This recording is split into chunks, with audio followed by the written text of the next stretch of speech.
जय Hind friends. आपल्या revision through PYQ session मध्ये आपण राज्य सेवा पूर्व परीक्षाचे क्वालिटीचे क्वेश्चन्स ॲनालिसिस सुरू केलेला आहे. त्याच्यामध्ये मागील पेपरमध्ये आपण मागील सेशनमध्ये 2023 आणि 2022 एकंदरीत 30 क्वेश्चनचं ॲनालिसिस घेतलेलं आहे. ठीक आहे. इथे पुन्हा मी सांगतो की म्हणजे प्रामुख्याने जेव्हा आपण प्रिलिम्स ओरिएंटेड जातो तर एवढं जास्त प्रमाणात जे आपण इलिमिनेशन किंवा लॉजिक वगैरे म्हणतो तो मुद्दा येत नाही. प्रामुख्याने कंबाईनचं जेव्हा आता आपण ॲनालिसिस घेऊ तेव्हा तर मुद्दाच येत नाही. ठीक आहे.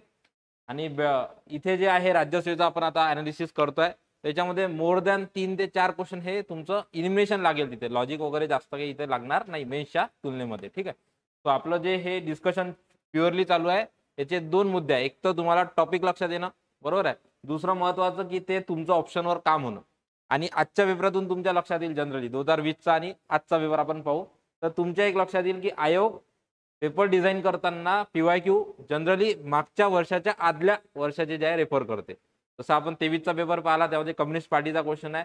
तुम्हाला दिसेल आजच्या क्वेश्चनमध्ये या पेपरमध्ये कम्युनिस्ट पार्टीवर क्वेश्चन आहे. ठीक आहे. सो बेसिकली हा ट्रेंड जर फॉलो तर झाला तर मग 24चं येणाऱ्या जे आहे आपल्या फिल्मसाठी 22चा पेपर आपल्याला महत्त्वाचा असणार आहे. ठीक आहे. तो एक असं आपल्याला दिसून येते टॉपिकवरून. ठीक आहे. टॉपिकचं ॲनालिसिस केल्यानंतर तर बघा सुरू करूया. आधी 2000 जे आहे 22चा पेपर कव्हर करूया. नंतर 2020चा 2021 आणि 2020. तर बघा क्वेश्चन नंबर 71 2021चा पेपर आहे. ठीक आहे. पहिला पेपर क्वेश्चन होता 105व्या घटना दुरुस्तीवर डायरेक्टली बघा. म्हणजे एकदम करंट न्यूज होती आणि घटना दुरुस्तीवर क्वेश्चन विचारलेला होता. 105वी घटना दुरुस्ती आपल्याला माहित आहे की जे आहे इतर मागासवर्गीय संदर्भात जे आहे ठरवण्याचा अधिकार आता राज्याकडे गेलेला आहे. आणि बघा 2021चाच पेपर आणि मला असं वाटतं की जवळपास 1.5 महिन्याच्या अंतरावर त्याच्या अगोदर ही घटना दुरुस्ती झालेली होती. ठीक आहे. मग आपल्याला या क्वेश्चनने सांगितलंय की करंटचं ॲनालिसिस तुमचं पाहिजे बिफोर निदान 1 महिन्याच्या अगोदर 1-1.5 महिन्याच्या अगोदर पर्यंतच्या राजकीय घडामोडी आपल्या करणं अपेक्षित आहे. ॲज इट इज क्वेश्चनचा सोर्स परिक्रमा मासिक होतं आणि एकदम त्यांनी हटके विचारला क्वेश्चन. म्हणजे त्यांनी तुम्हाला विचारलं नाही आहे की कोणते आर्टिकल ऍड केले, त्यांनी विचारले किती आर्टिकल ऍड केलेले आहे. ठीक आहे. तर प्रामुख्यानं इथे मी सांगतो माझा हा क्वेश्चन तेव्हा पाठ नव्हता. मला माहित होतं आर्टिकल हे आहे पण प्रामुख्यानं त्याचं नंबरिंग मला माहित नव्हतं. तर मग मी कोणता इथे लॉजिक वापरला तो कदाचित म्हणजे बरोबर आला असेल तुक्यानं असं म्हणू शकतो आपण. इथे बघा ऑप्शन सेट करताना 2, 4, 5 आणि इथे 3 केला होता. ठीक आहे. तो मला बेसिकली असं वाटलं की पेपर सेट करताना आणि मला कसा टेस्ट सिरीजचा पेपर सेट करू करू तो एक माइंडसेट लक्षात आलाय. तर मला असं वाटलं की त्याला उत्तर द्यायचं असेल होल्ड करायचं असेल आणि इथे बघा 2 नंतर त्यांना 3 मग इथे टाकायला पाहिजे होता. बरोबर आहे. पण त्यांना 3 ऑप्शन इथं सेट केला आणि हेच आन्सर आहे. बरोबर आहे. तो मला असं म्हणायचं नाही आहे की प्रत्येक वेळेस हे लॉजिक वर्क होईल. पण सांगत आहे की जर आपण स्किप करत आहात तर मग या लॉजिकनं तुम्ही जाऊ शकता. ठीक आहे. कारण की मी पाहिलाय की क्वेश्चन सेट करताना मी 2च सांगितल्या गोष्टी. जेव्हा नवीन काहीतरी वेगळं करण्याचा प्रयत्न करते पेपर सेटर तेव्हा 2 शक्यता असतात. एक तर तो डायरेक्टली आन्सर देऊन टाकतो पहिल्या ऑप्शनमध्ये किंवा तो तुमचा पेशन्स करून ऑप्शन होल्ड करतो. ठीक आहे. तर हे 2 लॉजिक असतात नवीन क्वेश्चनमध्ये जिथं कंटेंट काम करत नाही तिथे प्रामुख्याने. ओके. तो याचा आन्सर ऑप्शन 4 आहे. कोणते आर्टिकल ऍड झाले हे तुमच्यासाठी होमवर्क आहे. ठीक आहे. मी सुद्धा घाईघाईमध्ये काढायचं इथं विसरलो. माझ्या मूळ पेपरवर आहे ते आर्टिकल. आता सध्या माझ्या पाठ नाहीये. तुम्ही बघून घ्या. नेक्स्ट क्वेश्चन घ्या. शोषणाविरुद्धचा हक्क अगदी बेसिक आपल्या मेंटरशिपमध्ये आपण अगदी डिटेलमध्ये काल मूलभूत हक्क बघितले होते. काल ते परवाच्या लेक्चरला शोषणाविरुद्धचा हक्क आपल्याला माहिती आहे. बरोबर आहे. आर्टिकल 23 आणि 24 मध्ये दॅट इज मानवी तस्करी आणि वेठबिगारीस प्रतिबंध. ठीक आहे. सो आन्सर ऑप्शन याचं डायरेक्टली 1 आहे. अल्पसंख्याकांच्या हित संबंधाचे संरक्षण असं ऍक्च्युअल नावच नाही आहे. 29-30 मध्ये सांस्कृतिक आणि शैक्षणिक हक्क आहे. पुन्हा सांगतो कायद्यासमोर समानता आर्टिकल 14, धर्माचा प्रचार प्रसार वगैरे, कर भरण्याचं स्वातंत्र्य आर्टिकल 27. ठीक आहे. इथं आर्टिकल 27 इथं 29-30 अपेक्षित आहे आणि कायद्यासमोर समानता 14. तुम्हाला विचारला होता शोषणाविरुद्धचा हक्क कोणते विधान बरोबर आहे. सिंपली मानवी तस्करी आणि वेठबिगारीस प्रतिबंध. त्याला मग मर्यादा आहे की तुम्हाला शासन सक्तीचा लष्करी सेवा किंवा सामाजिक सेवा सांगू शकते. क्लिअर. एकदम आपल्या एरियातला आहे. प्रामुख्यानं मी सांगेल मी आता जेव्हा आपण 20चा घेणारच आहे. बरोबर आहे. मी सांगेल की तुम्हाला 2020चा पेपर हा एकदम एक्झाम्पल सेट करण्यासारखा आहे. म्हणजे एकदम त्यांच्या आयोगाच्या पॅटर्ननुसार आहे. जो सिलेबस आहे ना त्याच्यानुसार आहे. म्हणजे सर्वात पहिलीच माझा पेपर होता प्रिलिमचा 20चा. मी बेंचला होतो त्याच्या आणि खूप चांगला क्वेश्चन म्हणजे पेपर सेट केलेला आहे 20चा. तर तुम्ही त्याची तयारी ठेवा. नेक्स्ट आता घेणार आहे. हा पेपर सोपा आहे, इझी आहे. नेक्स्ट घ्या क्वेश्चन नंबर 73. क्वेश्चन नंबर 73, कोण राष्ट्रपती पदाच्या निवडणुकीत थेट भाग घेत नाही? एकदम आपला आवडता क्वेश्चन. इलेक्ट्रल जे आहे त्याचं कोलेजियम आपण म्हणू शकतो, बरोबर आहे. इलेक्ट्रल पॅनल राष्ट्रपतीचं अगदी कालच्या लेक्चरला आपण डिस्कस केलेलं आहे, बरोबर आहे. 54-55 निवडणूक पद्धती राष्ट्रपतीची. तर निवडणुकीत थेट भाग घेत नाही कोण म्हणताय? लोकसभा राज्यसभेचे निवडलेले इलेक्टेड असतात, बरोबर आहे. राज्याच्या विधानसभेचे निर्वाचित असतात. दिल्ली आणि पॉंडिचेरी बाय 17 अमेंडमेंट ऍक्ट हे काय असतात समाविष्ट. तुम्हाला विचार भाग घेत नाही तर सरळ सरळ विधान परिषद भाग घेत नाही. Answer option 3. क्लिअर. तो एकदम बेसिक ग्राउंडर आहे. ज्या पद्धतीने आपण मेंटरशिप मध्ये पॉलिटी आपला टीच होत आहे त्या अगदी त्याच पद्धतीनं तुम्हाला लक्षात येईल की तुम्हाला जसं आता मला काही वाटत नाही पॉलिटीचे क्वेश्चन, ठीक आहे. माझ्यासमोर तुम्ही 1400-1500 क्वेश्चन आहे ना, मला काहीच वाटणार नाही बेसिकली. त्याच पद्धतीनं तुमचं मी देत आहे. फक्त तुम्ही ते अनुभवातून किती घेता, किती रोजच्या रोज त्याच्यावर वर्क करता, त्याच्यावर फक्त आता तुमचे मार्क्स डिपेंड आहे, ठीक आहे. नेक्स्ट बघा क्वेश्चन नंबर 74, जिल्हा न्यायाधीश, ठीक आहे. डिस्ट्रिक्ट जज आर्टिकल 233 आणि आर्टिकल 234. राज्यपालाचा अधिकार आहे हा लक्षात घ्या. आपला उद्याच्या लेक्चरचा भाग आहे तो, ठीक आहे. तर इथे बघा 233-234 जिल्हा न्यायाधीश नियुक्ती उच्च न्यायालयाच्या मुख्य न्यायाधीशाकडून अगदी चुकीचं आहे. कोण करतात नियुक्ती? राज्यपालाचा हा अधिकार आहे, लक्षात घ्या. राज्यपालाचा न्यायिक अधिकार आहे जिल्हा न्यायाधीशाची नियुक्ती. आणि हा घेत असताना उच्च न्यायालयाचा काय करावं लागते? कन्सल्टेशन म्हणजे सल्ला घ्यावा लागतो. त्यामुळे ए सेंटेन्स चुकीचा आहे, बरोबर. बी सेंटेन्स वाचू आता. जिल्हा न्यायाधीशाची बदली करण्याचा अधिकार मुख्यमंत्र्यांना, अगदी चुकीचं, लक्षात घ्या. लोकनिर्वाचित आहे, ठीक आहे, मुख्यमंत्री.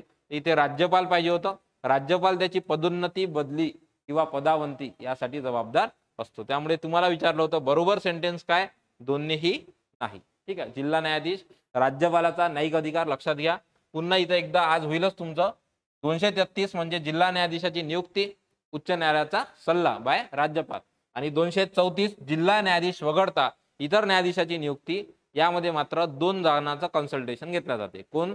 राज्यपाल, बरोबर आहे, सॉरी, उच्च न्यायालय आणि राज्य लोकसेवा आयोग, ठीक आहे. हे 2 जणांचं कन्सल्टेशन लागते, लक्षात घ्या. हा फरक आहे 234 मध्ये, ठीक आहे. उच्च न्यायालय पाहिजे आणि राज्य लोकसेवा आयोगही पाहिजे. मात्र 233 मध्ये फक्त कोण आहे कन्सल्टेशन? फक्त उच्च न्यायालय. ओके. तो 74चं उत्तर 4. नेक्स्ट घ्या क्वेश्चन नंबर 75, घटनेची वैशिष्ट्ये आणि त्याचा सोर्सेसवर क्वेश्चन होता. अगदी सोपा, स्ट्रेट लागतो. 1 2 3 4 आन्सर आहे डायरेक्टली. बघा, एकेरी नागरिकत्व कोणाकडून घेतलाय? England, UK. न्यायालयीन पुनर्विलोकन USA, बरोबर आहे. मार्गदर्शक तत्वेचा सोर्स कोणता आहे? आयर्लंड. आणि समवर्ती सूची कोणाकडून घेतली आहे? Australia. So answer option 1 2 3 4 straight आहे. अगदी आपण त्याच्यावर पाहिलाय की दरवेळेस क्वेश्चन विचारताय म्हणून आपण सोर्सेस कम्पॅरेटिव्हली व्यवस्थित करून घेतलेले आहे, ठीक आहे. जायच्या अगोदर परीक्षेच्या काय वाचायचं? तर हा सोर्सेसचा टेबल वाचावा लागेल, कारण की वेळेवर तिथं कन्फ्यूज होतो आपण, ठीक आहे. कायद्याने प्रस्तावित पद्धत, रूल ऑफ लॉ, नंतर राज्यसभा सदस्याचे नामनिर्देशन, त्याची इलेक्शन, सल्लागारी अधिकार क्षेत्र, उपराष्ट्रपती पद हे, नंतर सुप्रीम कोर्ट हायकोर्टचे महाभियोग, ह्या सगळ्या गोष्टी मिक्स होतात आपल्या. जायच्या अगोदर हे वाचायचं आहे कितीही अभ्यास झाला तरी, ठीक आहे. नेक्स्ट घ्या पुढचा क्वेश्चन. क्वेश्चन नंबर 76, अगदी सोपा. राष्ट्रीय आणीबाणी घोषित करण्यासाठी सशस्त्र बंड कालच डिस्कस झालेला आहे. कोणता आर्टिकल आहे? 44. कारण की इंदिरा गांधींनी 26 जून 75ला अंतर्गत आणीबाणी जाहीर केली होती आणि त्यामुळे देशाचं फार मोठं नुकसान झालं. प्रामुख्याने अभिव्यक्ती स्वातंत्र्याचं नुकसान झालं असं टीका झाली. त्याच्यावर मग कमिशन सुद्धा बसलं होतं, शहा कमिशन, बरोबर आहे. तर ह्या एकंदरीत गोष्ट जनता पार्टी सरकार आलं आणि त्यांनी म्हटलं की याच्या पुढे हा ग्राउंड हा आणीबाणी घोषणा करताना नसावा, म्हणून त्यांनी 44 अमेंडमेंट ऍक्टनं काय केलं? सशस्त्र बंड हा शब्द अंतर्गत आणीबाणीच्या जागी रिप्लेस केला आहे. कोणती अमेंडमेंट आहे? 44 अमेंडमेंट. अगदी कालच आपण लेक्चरमध्ये 42 आणि 44 याचं कम्पॅरेटिव्ह अनालिसिस केलेलं आहे, ठीक आहे. तुमच्या लक्षात येत असेल की ज्या पद्धतीने आपण अभ्यास करतोय तो एकदम PYQ वर होल्ड तुमचा आला असेल, ठीक आहे. आणि त्या दृष्टीने क्वेश्चन येणार आहे. नेक्स्ट बघा क्वेश्चन नंबर 77. ओके, कालचा क्वेश्चन डिस्कस झालेला आहे पुन्हा, ठीक आहे. म्हणजे मला तर असं वाटतं की या पेपरमध्ये जवळपास 11 ते 12 क्वेश्चन फक्त आपल्या 3 मेंटरशिपच्या ज्या लेक्चरमध्ये तुमचे कव्हर झालेले आहे 100%. राष्ट्रपती कोणतेही सर्वसाधारण विधेयक पुनर्विचारासाठी पाठवू शकते. सस्पेन्सिव्ह वेटो आहे, बरोबर आहे. पुनर्विचारासाठी सर्वसाधारण विधेयक हे शब्द महत्वाचा आहे, बरोबर आहे सेंटेन्स. धन विधेयक संसदेकडे पुनर्विचारासाठी पाठवू शकतात नाही, त्यांच्या संमतीनंच मांडल्या जाते, त्याच्यामुळे त्यांना सस्पेन्सिव्ह व्हेटोचा अधिकार तो तिथे नाहीये धन विधेयकाबाबत. संसदेने सर्वसाधारण विधेयक पुन्हा मंजूर केल्यास राष्ट्रपतींना मंजुरी द्यावीच लागते by according to 44 amendment act. 42 न सांगितलं होतं की पहिल्यांदाच द्यावं लागेल. 44 न म्हटलं मग जनता पार्टीनं ठीक आहे बुवा आम्ही एकदा पुनर्विचारार्थ पाठवा तुम्ही, नंतर मात्र मग तुम्हाला बंधनकारक राहील. आलं लक्षात? सो बेसिकली याचं बरोबर उत्तर म्हटलं होतं बी चुकलेलं आहे माझं. ठीक आहे, आन्सर ऑप्शन ए आणि सी बरोबर. ठीक आहे, गॉट इट.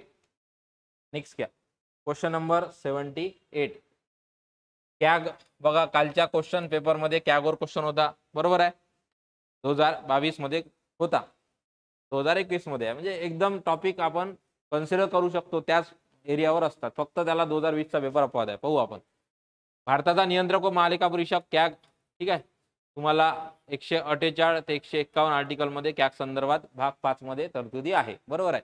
148 मध्ये त्याचं सर्व दिलेलं आहे, 149 मध्ये अहवाल कार्य त्याचे, ठीक आहे, नंतर अहवाल, नंतर त्याचा जे आहे लेख्याचा नमुना.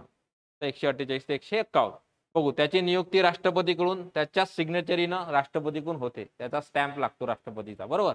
त्याचे वेतन आणि इतर सेवा शर्ती संसदेकडून निश्चित केल्या जातात, हे सुद्धा सेंटेन्स बरोबर आहे. लक्षात घ्या की त्याचे वेतन आणि इतर सेवा शर्ती संसदेकडून निश्चित केले जातात. कालच्याच लेक्चरमध्ये अगदी बोललो आम्ही की राष्ट्रपती नाही, संसद त्याचा जो आहे काय करते, लक्षात घ्या, सेवा शर्ती निश्चित करते. रादर त्यांचं जे 665 आहे, बरोबर आहे, ते सुद्धा संसदेनं आहे, घटनेत नमूद नाही. लक्षात घ्या, इथे इम्पॉर्टंट करा, याला संसद नमूद करते. त्यांना पंतप्रधानाकडून केव्हाही पदमुक्त, अगदी चुकीचं. ठीक आहे, राष्ट्रपती जरी असतं तर ठीक आहे, थोडं रिलेट केलं असतं आपण, मान्य आहे, परंतु पंतप्रधानाचा काहीही एक संबंध नाहीये. रादर त्यांना काय सिक्युरिटी आहे, लक्षात घ्या, त्यांच्या पदाची काय त्यांना संरक्षण आहे, त्याच्यामुळे असं कोणी येऊन त्यांना मुक्त करू शकत नाही. पंतप्रधानाचा तर मुद्दाच येत नाही. आणि संसदेच्या लोकलेखा, हे बरोबर आहे, लोकलेखा समितीचे ते काय मित्र तत्वज्ञ वाटाळ्या, ठीक आहे, मित्व आहे ते, लक्षात ठेवा. त्याचा आन्सर ऑप्शन जे आहे ए बी डी असायला पाहिजे, बरोबर. आन्सर ऑप्शन ए बी आणि डी. ठीक आहे, क्लिअर. तर सी सेंटेन्स डिरेक्टली इनिमेट केलं तर उत्तर तुम्हाला मिळालेलं असतं. म्हणजे एवढं एक्स्ट्रीम एक एंड बरोबर माहिती आहे तुम्हाला, मग 3 क्वेश्चन मधला कंटेंट माहित नसला तरी एकदाचा चालतो. क्लिअर. Next question number 79.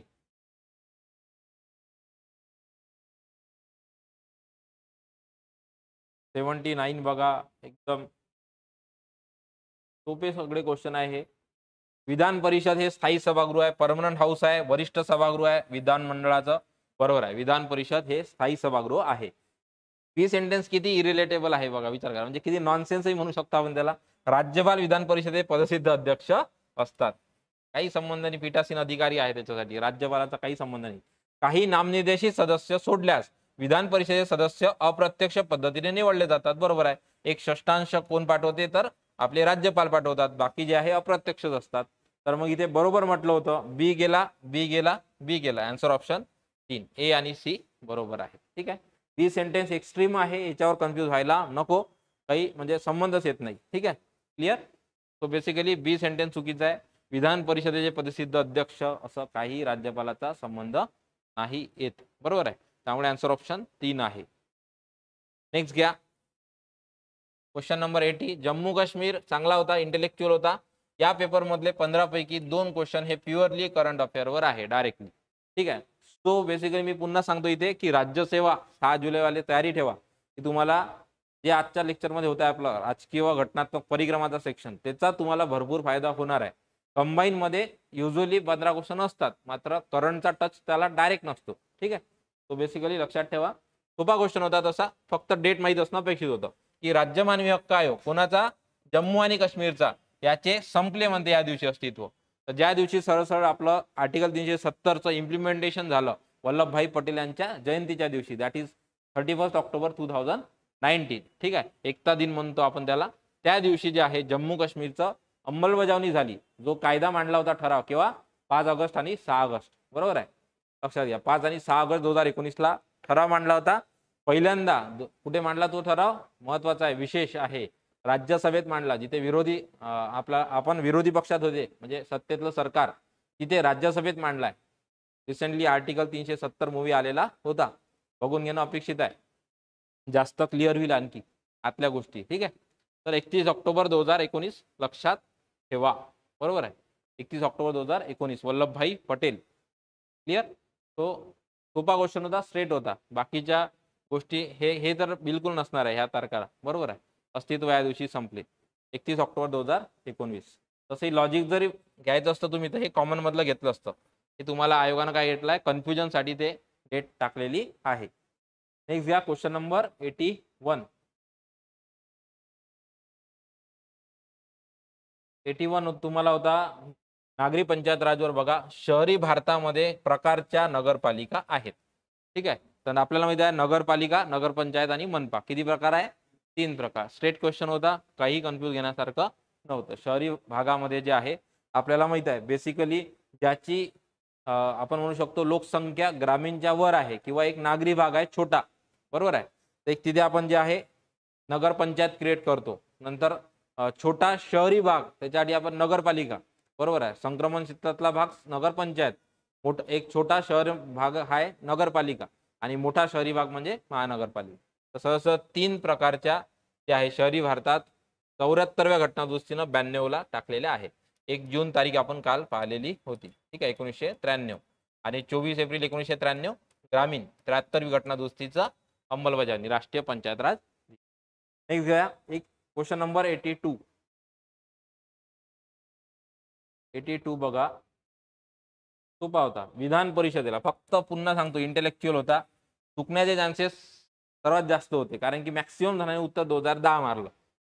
ज्यांना प्रश्न वाचला नाही त्यानं उत्तर 2010 मारलं कारण की त्याला एकच माहिती आहे महाराष्ट्र 1960. त्यानं 50 ऍड केले, एकदम आनंदात होता तो. तिथून आल्यानंतर लक्षात आलं की भाऊ वाज बरोबर, विधान परिषद आहे बाळा. 1937 पहिल्यांदा पुणे कौन्सिल हॉलमध्ये इलेक्शन हे झालं होतं मीटिंग, नंतर मुंबईला झाली. 1937 मध्ये 50 ऍड कर. ठीक आहे, तर आन्सर ऑप्शन येईल 1987. ठीक आहे, आलं लक्षात. तर गुलीगत धोका जे म्हणतो आपण इथं, हा तुम्हाला मॅक्सिमम जणांना मिळालेला होता. यस वाले सगळे नो मध्ये गेले सेकंड आन्सर की नो. ओके, तो बेसिकली ह्या गोष्टी लक्षात घ्या. तुम्हाला कोणतीही घाई गडबड करायची नाही आहे. प्रामुख्यानं राज्यसेवेमध्ये 2 तास आहे तुम्हाला पेपर सोडवायला. ठीक आहे, त्यामुळे मार्किंगची घाई करू नका. पहिले शांततेत पेपर सोडवा, नंतर मग मार्किंग सेक्शन वाईज तुम्ही करू शकता. पेपरच्या आदल्या दिवशी पेपर कसा सोडवायचा त्याच्यावर माझं एकदम अनुभवातून सर्व लेक्चर मी घेईल. ठीक आहे, नेक्स्ट बघा क्वेश्चन नंबर 83 अगदी आपला झालेला आहे. आपल्याला माहिती आहे आधी पोटोबा मग विठोबा, हा शॉर्टकट आपल्याला माहिती आहे.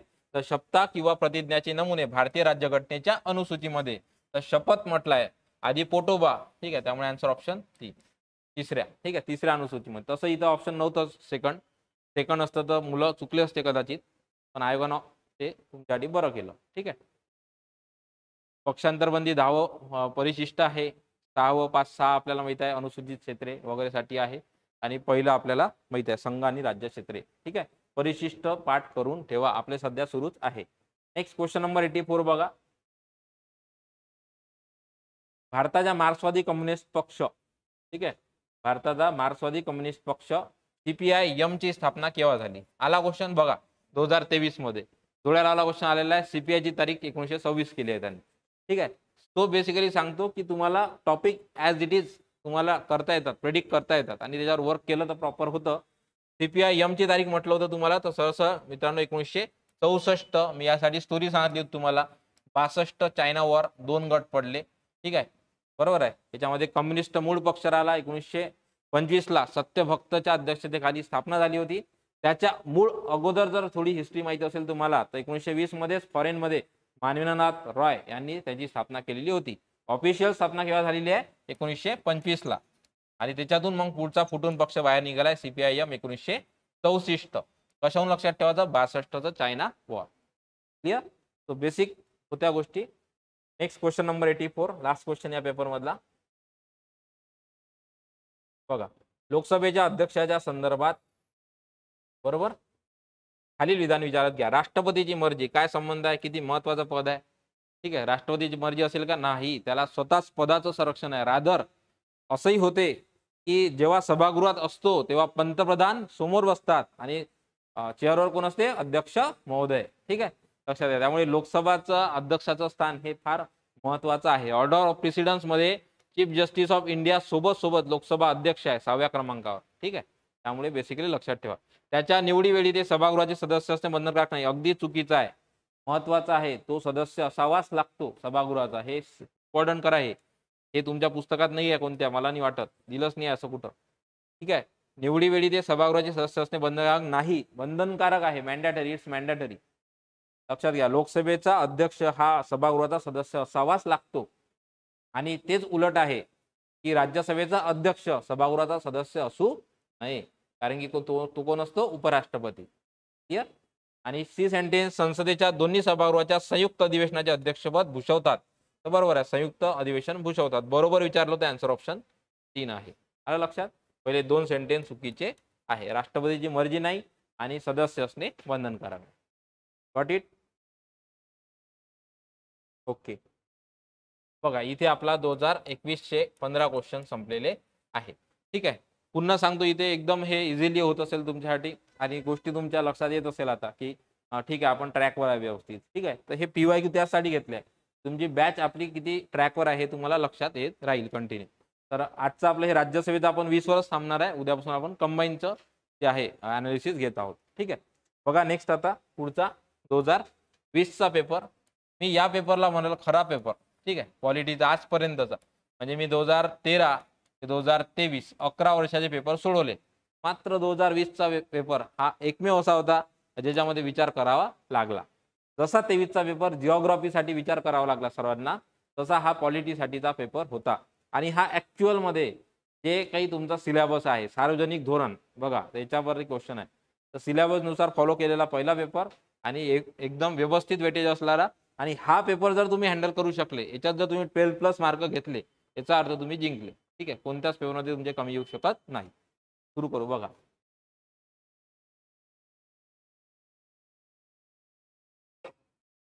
अगदी पहिलाच question direct out of box. ठीक आहे. एकदम फुलटस होता. Out of box. कोणालाच काही समजलं नाही काय चालू आहे. त्यांना असं वाटलं मेन्सचा पेपर सुरू झाला का काय. बरोबर आहे. कारण की क्वेश्चन काय विचारला डायरेक्ट कॅबिनेट सेक्रेटरिएट. हा मेन्सच्या सिलेबसचा भाग आहे. परंतु वास्तविक पाहता आयोगानं जे आहे सार्वजनिक धोरण म्हणा किंवा इतर त्यांचा सिलेबसच्या अनुषंगाने हा क्वेश्चन विचारलेला होता. असं काहीही नमूद नाही आहे. लक्षात घ्या. तुम्हाला आउट ऑफ बॉक्स क्वेश्चन आला तरी डील करता आला पाहिजे. बेसिक गोष्टी आपल्याला प्रिपेअर पाहिजे. जसं आपण जेव्हा संसद शिकतो तेव्हा आपल्याला तेवढं एक कॉमन सेन्स असला पाहिजे की स्टाफ एजन्सी, लाईन एजन्सी. तर हा एक कन्सेप्ट होता. सांगू आपण. बघा इथं आता मंत्रिमंडळ सचिवालय, आपण डायरेक्ट इलिमिनेशन न जाऊ.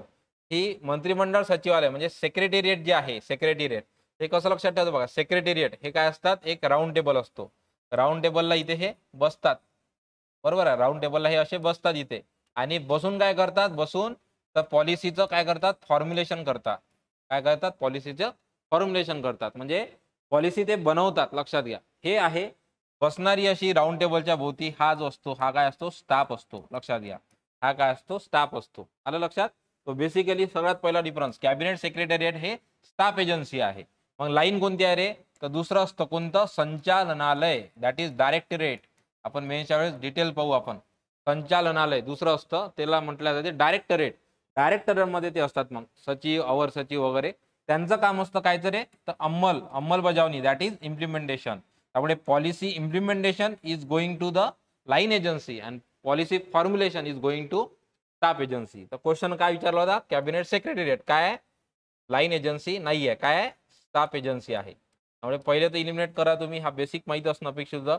तुम्हाला विचारलाय सत्य, सी गेला आणि सी गेला. 2 ऑप्शन मधून. ठीक आहे. सी गेला आणि सी गेला. आता 2 ऑप्शन आपल्याला AB आणि BD वाचू आपण. पंतप्रधानाच्या मार्गदर्शनाखाली बरोबर आहे. रादर कॅबिनेट सेक्रेटरिएटचा चीफ असतो कोण, पंतप्रधान. बी सेंटेन्स 100% बरोबर आहे. केंद्र सरकारमध्ये मुख्य समन्वयक असतो, इंग्रजीत वाचा चीफ कोऑर्डिनेटर असतो तो. हे सुद्धा बरोबर आहे. ए मध्ये मग आता तुमचा मुद्दा काय, बी आणि डी जनरल सेंटेन्स आहे. बरोबर आहे. तर मग बी आणि डी उत्तर मी मारलं. मात्र इथे काय चुकलं आहे, 1949 ची स्थापना आहे. ठीक आहे. 1949 लक्षात घ्या. 1949 बिल्लई पहिले कॅबिनेट सेक्रेटरी. ठीक आहे. तो आन्सर ऑप्शन बी आणि डी. बघा पहिलाच एकदम फुलटॉस होता आणि या पेपरची तुम्ही आपली तयारी आहे. लक्षात घ्या. अशा टाईपचा पेपर आला तरी आपले विद्यार्थी आहे 100% 12+ जातील. ठीक आहे. तर त्या अँगलनं अभ्यास केला तर. नेक्स्ट क्वेश्चन बघा. Question number 72. खालील विधाने विचारात घ्या. बरोबर. भारतात घटनादुरुस्ती विधेयक केवळ राष्ट्रपतीच्या, अगदी चुकीचं, की घटनादुरुस्ती विधेयकाला राष्ट्रपतीची पूर्वसंमती लागत नाही आणि त्याच्यावर राष्ट्रपतीला त्याचा निर्णय देणं बंधनकारक आहे. 24वी घटनादुरुस्ती. त्यामुळे ए ऑप्शन माझा कट झाला. तुम्हाला काय विचारलंय बघू आपण. त्यांनी असं योग्य पर्याय म्हटलाय. ठीक आहे. ए तर ऑप्शन गेला तुमचा. ए गेला. आता बीसीडी आणि सीडी तर काय वाचायचं डायरेक्ट? सीडी वाचायचं काम नाही. फक्त बी सेंटेन्स वाचायचं. अमेरिकेत प्रत्येक घटनादुरुस्तीस किमान 2/3 घटक राज्याच्या विधिमंडळाद्वारे मान्यता मिळणे आवश्यक आहे. आता मुद्दा येते सर अमेरिकेचं आम्हाला कसं माहित राहील? तर इथं लॉजिक आहे. ठीक आहे, लॉजिक आहे. इथे काय शब्द आहे? प्रत्येक घटनादुरुस्ती. असं जर असतं तर अमेरिकेच्या अध्यक्षाला क्वालिफाईड वेटो नसता.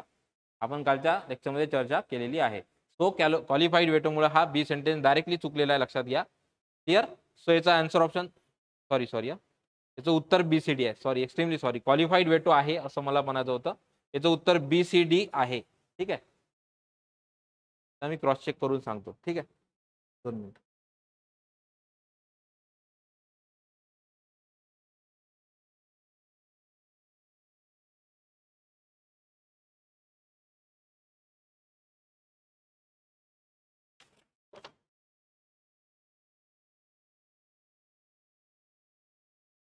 सॉरी हा, याचं उत्तर जे आहे सीडी आहे. सीडी म्हणूनच म्हटलं, माझं पहिलं एक्सप्लेनेशन बरोबर होतं. मी कन्फ्युज झालो रन टाइमला. ठीक आहे. अमेरिकेत प्रत्येक घटनादुरुस्तीस किमान 2/3 असं काही नाही आहे.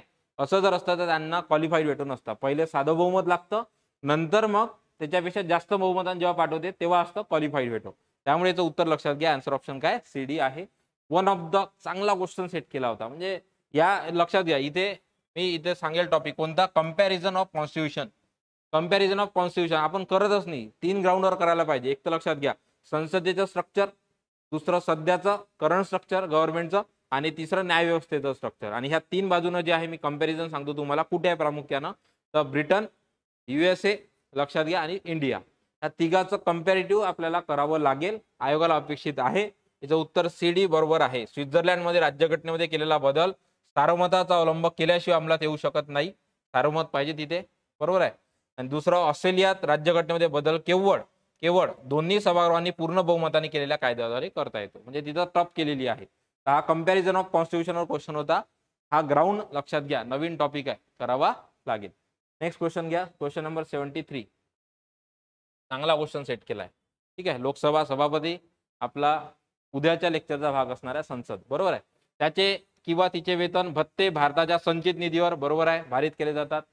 बरोबर, त्याच्यावर मतदान वगैरे घेतलं जात नाही. तिला समान मत विभागणी बरोबर आहे शिवाय मत देता येत नाही.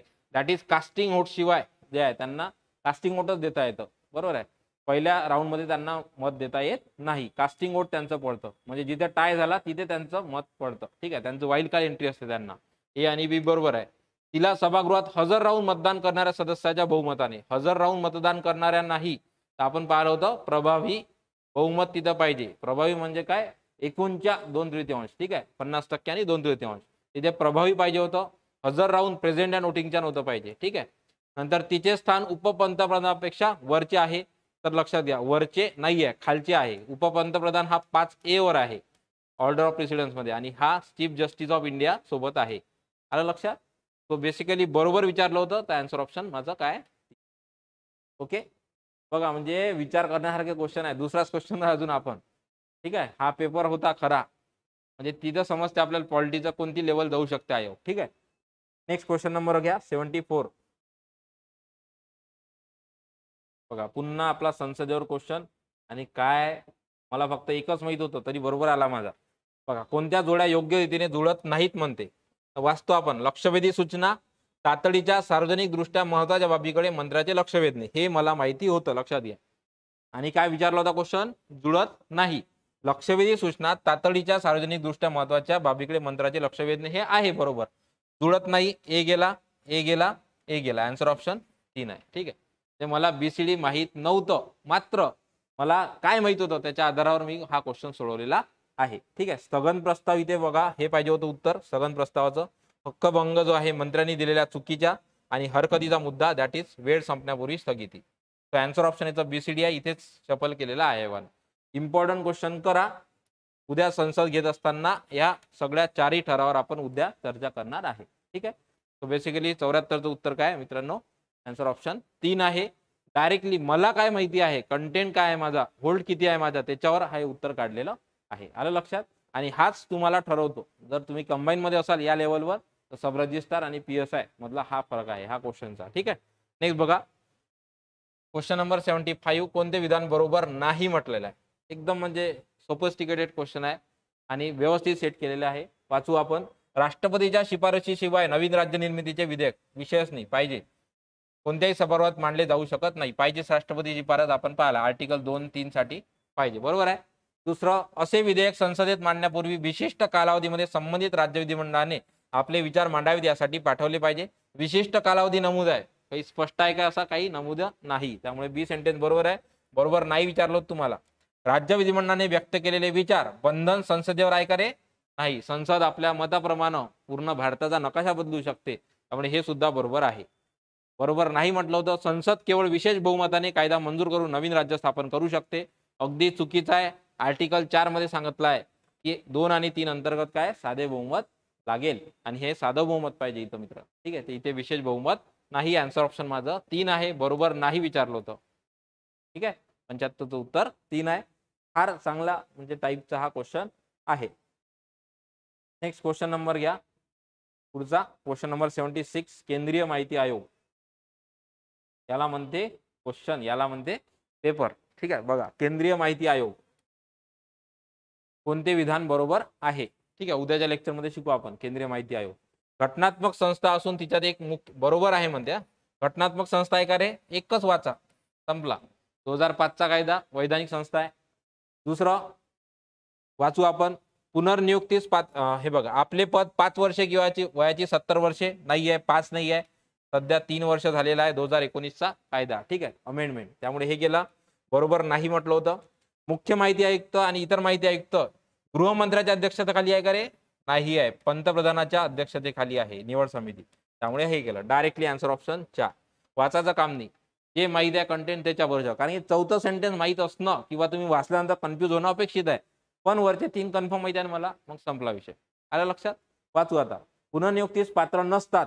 हा इम्पॉर्टंट करा हे सेंटेन्स हा, विचारू शकते पुन्हा. पुनर्नियुक्तीस पात्र आहे का ते? नाही आहे. पण माहिती आयुक्त हे मुख्य माहिती आयुक्त म्हणून नेमणुकीस पात्र असतात. परंतु ते माहिती आयुक्त पदाच्या कालावधीसह एकूण 5 वर्षापेक्षा जास्त काळ धारण करू शकत नाही. सोपं सांगतो की जो एखादा सदस्य आहे, बरोबर आहे, किंवा आपण म्हणू शकतो आयुक्त आहे, त्याला मुख्य आयुक्त व्हायचं असेल तर मुख्य आयुक्त होत असताना लक्षात घ्या त्याला काय करावं लागेल, तर त्याचा जो 5 वर्षाचा कार्यकाल आहे तो एक्सिट करता येईल का? एक्सिट करता येत नाही. हे महत्वाचं आहे. चौथं सेंटेन्स लक्षात ठेवा. ठीक आहे. आन्सर ऑप्शन याचं 75चं 76चं 4 आहे. ठीक आहे. एक्सिट करता येत नाही. ते त्यानं जर आयुक्त म्हणून 2 वर्षाचा कालावधी उपभोगला असेल आणि जर तू मुख्य माहिती आयुक्त म्हणून गेला तर त्याला 3च वर्षाचा कालावधी उपभोगता येणार आहे. अपवाद आहे. ठीक आहे. Answer option 4. Next question number 77. सोपा होता. न्यायिक सक्रियता ज्युडिशियल ऍक्टिव्हिजम याचं साधन जे आहे ते काय म्हणतो आपण? जनहित याचिका. जनहित याचिका. ठीक आहे. हे ज्युडिशियल ऍक्टिव्हिजमचं एक काय साधन आहे, शस्त्र आहे. जनहित याचिका, पब्लिक इंटरेस्ट लिटिगेशन. ठीक आहे. भगवती आणि अय्यर हे त्याचे काय फाउंडर आहे. ठीक आहे. भगवती आणि अय्यर. न्यायिक सक्रियता जेव्हा विधिमंडळ आपली जबाबदारी पार पाडण्यात असफल होतात. बरोबर आहे. जेव्हा कार्यकारी मंडळ, कायदेकारी मंडळ हे चांगला कायदा आणण्यामध्ये अपयशी ठरतात, त्याची अंमलबजावणी प्रॉपर करत नाही, तेव्हा काय करावं लागते? न्याय व्यवस्थेला एंट्री करावं लागते आणि दॅट इज ज्युडिशियल ऍक्टिव्हिजम. पहिलं सेंटेन्स बरोबर आहे. हंग विधिमंडळ असताना सरकार हे फारच कमकुवत व अस्थिर असते. बरोबर आहे. तर काय तळ्यात मळ्यात चालू आहे. बरोबर. आपला जसं आपल्या इथे 2000 पॅन्डेमिक नंतर होतं 3 पैकी का सरकार. बरोबर आहे. अशा वेळेस हंग जर विधिमंडळ असलं तर मग काय कायदे बरोबर प्रॉपर होत नाही. ठीक आहे. लोकहिताचे मुद्दे हे तुम्हाला पारित होताना दिसत नाही. ठीक आहे. त्यातले जसं मी सांगेल की 2-3 मुद्दे आहेत. जसं जीएसटी हे लॉंग टर्म मध्ये फायद्याचं होतं, मात्र विरोध किती झाला आधी सुरुवातीला तसं. ठीक आहे. बी सेंटेन्स बरोबर आहे. जेव्हा सरकार नागरिकांच्या मूलभूत अधिकाराचे संरक्षण करण्यात अपयशी ठरते. बरोबर आहे. जसं आता दारूबंदीचा मागचा जो आहे मॅन्डेट होता, GR होता आयोगाचा 500 मीटरवाला हायवे पासून, तो जेव्हा सत्तारूढ पक्ष आपल्या अंतस्थ उद्दिष्टासाठी न्यायालयाचा दुरुपयोग करतात. ठीक आहे. हे सगळंच आहे. म्हणजे सध्याची परिस्थिती डी हे लागू होऊ शकते. बरोबर आहे की सत्तारूढ पक्ष काय करते? न्यायालयाचा वापर करते असं वाटत आहे. न्यायव्यवस्था महत्वाची आहे आपली, संरक्षक आहे आपला घटनेचा. तर आन्सर ऑप्शन आहे मित्रांनो काय वरील सर्व. One of the important question होता. तुमच्या सोर्स मधून नव्हता, ज्याला समजलाय न्यायिक सक्रियता त्याला आला असता. नेक्स्ट क्वेश्चन घ्या, क्वेश्चन नंबर 78. तुमच्या केंद्र राज्य संबंधावरचा क्वेश्चन आहे, बरोबर आहे. पुन्हा शेषाधिकार हे केंद्र शासनाकडे आहे, कॅनडा स्ट्रॉंग सेंटर, बरोबर आहे. अधिकारांची विभागणी घटक राज्य आणि केंद्र शासनामध्ये केली आहे, बरोबर आहे.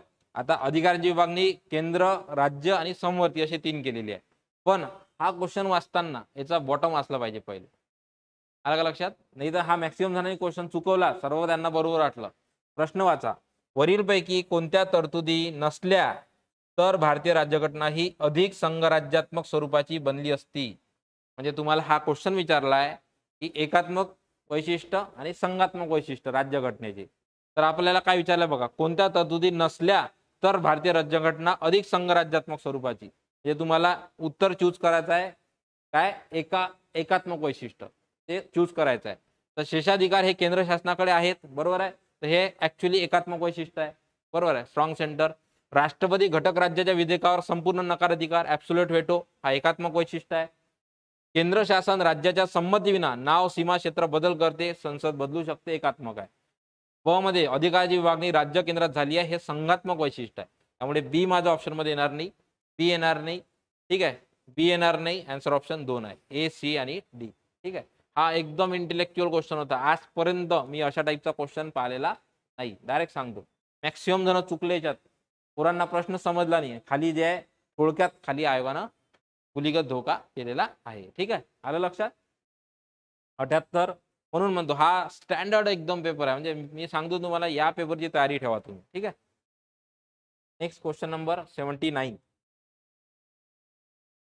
ओके, 79 बघा, कोणती बाब आंतरराज्य परिषदेच्या कार्यक्षेत्रातून वगळलेली आहे. तर डायरेक्टच यादी पाठ पाहिजे आपल्या याच्यात, मी बोलणार नाही जास्त. 2 नंबर, आंतरराज्य नदी पाणी वापर वाटप हे आंतरराज्य परिषदेच्या कार्यकक्षेत येत नाही. डायरेक्ट दिलंच आहे 263 मध्ये, ठीक आहे, की केंद्र राज्य संबंधात सगळ्या तरतुदी आहे, मात्र त्याच्यामध्ये आंतरराज्य पाणी विवाद आर्टिकल 262 चा समावेश होणार नाही. डायरेक्ट तोच विचारला, वगळलेली आहे, आन्सर ऑप्शन 2. राज्यामध्ये तंटे आहे, बरोबर आहे. 263, सर्वांचा किंवा काहीचा संघराज्य एक किंवा अधिक राज्य आहे, कोणत्या विषयावर शिफारशी, विशेषतः धोरण, कारवाई, हे तर जनरल सेंटेन्स आहे. तुम्हाला विचारलं होतं वगळलेली आहे, तर आंतरराज्य नदीचा पाण्याचा वापर वाटप किंवा नियंत्रण, हे कशात दिलाय, आर्टिकल 262 नदी बोर्ड कायदा 1956. नेक्स्ट क्वेश्चन नंबर घ्या, 81, सॉरी 80 राहिला आपलं. क्वेश्चन नंबर 80 बघा, विशेषाधिकार समिती, ठीक आहे. तुम्हीच विचारला होता बहुतेक काल विशेषाधिकार समितीचा, ठीक आहे. बघा हा क्वेश्चन आलाय आपला, इथे शॉर्टकट सांगितला होता कोणता, सॉलो, ठीक आहे. सॉलो अशा समित्या ज्या काय लक्षात घ्या, फक्त काय म्हणू शकतो आपण, कंबाईन समित्या आहे, कंबाईन. त्यांनी विचारलं होतं विशेषाधिकार समिती कोणती विधाने बरोबर नाही म्हटलं होतं, बरोबर आहे. इथे बघा, लोकसभेचा नियम 222 आणि राज्यसभेचा नियम 187 विशेषाधिकाराशी संबंधित आहे. लोकसभेत 15 सदस्य असलेली विशेषाधिकार समिती सभापती नामनिश्चित करतात. राज्यसभेत उपाध्यक्ष हेच विशेषाधिकार समितीचे प्रमुख असतात, 15 सदस्य, हे चुकीचं आहे, ठीक आहे. आन्सर ऑप्शन याचं 3 आहे, आलं लक्षात? तो बेसिकली डायरेक्ट बघा याचं इंटरलिंकिंग होतं. 2023 चा पेपर बघा, हे टॉपिक बघा, ठीक आहे. तुम्हाला काय विचारलंय 2023च्या पेपर मध्ये, कोणत्या संयुक्त समित्या आहे, आन्सर ऑप्शन ए बी होतं त्याच्यामध्ये, ठीक आहे. क्लिअर? नेक्स्ट बघा, क्वेश्चन नंबर 81, राष्ट्रीय युवक धोरण आला. सार्वजनिक धोरण सिलेबस पॉईंट तुमचा क्वालिटी मध्ये आहे आणि विचारला क्वेश्चन, राष्ट्रीय युवक धोरण अपेक्षित होतं. पहिल्या वर्षी त्यांना जे आहे डायरेक्टली सांगतो, इथं इलिमिनेशन न गेला असतात 2 ऑप्शन सिलेक्ट करता आले असते, बरोबर म्हटलं होतं. राष्ट्रीय युवक धोरण 2000 सर्वप्रथम स्वीकार 86चा चुकलेला आहे. दुसरं, 3 मधील धोरणानुसार युवकाची व्याख्या 13 ते 35 आहे, 13 ते 35 आहे, लक्षात घ्या. त्यामुळे बी सेंटेन्स गेलं, ए गेला, बी गेला, बी गेला, फक्त ते उत्तर आहे. 14 मध्ये वयोगट काय दिलेला आहे, 15 ते 29. तो बेसिकली 81चं उत्तर आन्सर ऑप्शन 4 आहे. हा सुद्धा बरोबर होता माझा, ठीक आहे. सेकंड राऊंड मध्ये मी चेंज केलेला होता. नेक्स्ट, मला हे वर्ष आता रिकॉल नाही होतं, हा बहुतेक 84 आहे, बहुतेक आहे 84 आहे, 84 की 85 आहे, एकदा चेक करू. नेक्स्ट बघा, question number 82, one of the favourite question. म्हणजे हा पेपर जो आहे, मी ज्या पद्धतीने पेपर सेट करतो, खरं सांगतो 2018, 17, 18 पासून जे काही तो त्या लेवलचा आहे. तरी तर मी टेस्ट सिरीजमध्ये टाकताना फार विचार करतो. 5-6 फारच जास्त कठीण होऊन जातात. मग लक्षात येते अरे मार्क भेटले पाहिजे पोरांना. बरोबर आहे. म्हणून बघा अनुच्छेद 111 अर्थविधेयकाच्या व्याख्येच्या संदर्भात आहे. नाही 109 आणि 110 मध्ये अर्थविधेयकाची व्याख्या आहे. सरळ 111 मित्रांनो व्हेटोसाठी आहे. डायरेक्ट इलिमिनेट होता. बरोबर आहे. योग्य आहे विचारलाय तुम्हाला. एक ऑप्शन झाला इलिमिनेट. बघू आपण 117(3) आणि 117(1) लक्षात घ्या. वित्तीय विधेयक क्रमांक 1, वित्तीय विधेयक क्रमांक 2 असे 2 प्रकार आहेत याचे. तर श्रेणीबद्ध झालेले वित्तीय विधेयक केवळ लोकसभेमध्येच मांडल्या जाते. तर हे शफल केलेलं आहे. 117(1) हे केवळ कशात मांडल्या जाते? लोकसभेमध्ये. आणि 117(3) हे खालची तरतुदी आहे की वित्तीय विधेयक राज्यसभा असंमत अथवा दुरुस्त करू शकत नाही. तर हे शफल केलेले आहे. योग्य विचारलं होतं. आन्सर ऑप्शन 3 आहे. वरीलपैकी एकही चांगला क्वेश्चन आहे. इम्पॉर्टंट करा. उद्या आपण डिस्कस करू संसदेच्या चॅप्टर मध्ये. नेक्स्ट क्वेश्चन नंबर 83 आला क्वेश्चन. बरोबर नाही म्हटलं आहे. बरोबर आहे. अनुच्छेद 200 राज्यपाल राष्ट्रपतीच्या विचारार्थ राखून ठेवतात. मी कालच डिस्कस केला. 200 मध्ये राखून ठेवतात. 201 मध्ये राष्ट्रपती त्यावर निर्णय घेतात. राष्ट्रपती विधेयक पुनर्विचारासाठी विधिमंडळाकडे परत पाठवण्यात राज्यपालास निर्देश देऊ शकतात. बरोबर आहे. बरोबर नाही म्हटलंय. राष्ट्रपतीच्या विचारार्थ राखून ठेवलेल्या विधेयकास राष्ट्रपतीने किती कालावधीमध्ये निर्णय घ्यावा याबाबत कोणतीच कालमर्यादा घातलेली नाही. हे सगळे बरोबर आहे. चुकलं काय? जर ते विधेयक राज्य विधिमंडळानं पुन्हा दुरुस्तीसह अथवा दुरुस्तीशिवाय मंजूर करून पुन्हा राष्ट्रपतीकडे सादर केले त्यास मंजुरी देणे राष्ट्रपती बंधनकारक नसते. कालच बोललो आपण याच्यावर की राज्य बिल आहे. बरोबर आहे. राज्य विधेयकावर काय पूर्ण नकाराधिकार आहे. ऍब्सोल्यूट वेटो आहे. लक्षात घ्या. आन्सर ऑप्शन याचं काय? आन्सर ऑप्शन 3 आहे याचा. बरोबर नाही.